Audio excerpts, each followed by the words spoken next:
राष्ट्रवादी काँग्रेस पार्टीचे राष्ट्रीय अध्यक्ष तथा महाराष्ट्र राज्याचे उपमुख्यमंत्री स्वर्गीय अजितदादा पवार यांच्या अस्थींचं आज नाशिक येथील पवित्र रामकुंडात विधिवत पूजन करून विसर्जन करण्यात आलं।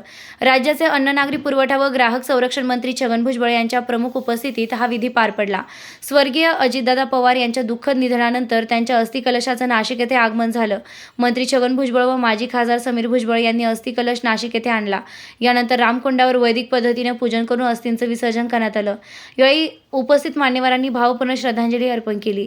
याप्रसंगी मंत्री नरहरी झिरवाळ, माजी खासदार समीर भुजबळ, आमदार पंकज भुजबळ, आमदार माणिकराव कोकाटे, आमदार दिलीप बनकर, आमदार हिरामन खोसकर, आमदार सरोज अहिरे, माजी आमदार जयवंतराव जाधव, नगराध्यक्षा प्रेरणा बलकवडे, राष्ट्रवादी काँग्रेस पार्टीचे शहर अध्यक्ष रंजन ठाकरे, काँग्रेसचे शरद आहेर, जिल्हाध्यक्ष विष्णुपंत महेश धुने, आनंद सोनवणे, सीमंतिनी कोकाटे, समाधान जेजूरकर, शंकर मोकळ, आशा भंदुरे, सुरेखा निमसे, ज्ञानेश्वर गायकवाड, तानाजी गायधनी, नरेश पाटील यांच्यासह पक्षाचे पदाधिकारी, कार्यकर्ते व नागरिक मोठ्या संख्येने उपस्थित होते।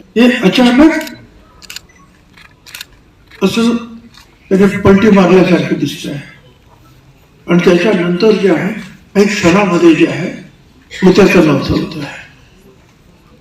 चौकशी होईल, मी काय त्यातलं तर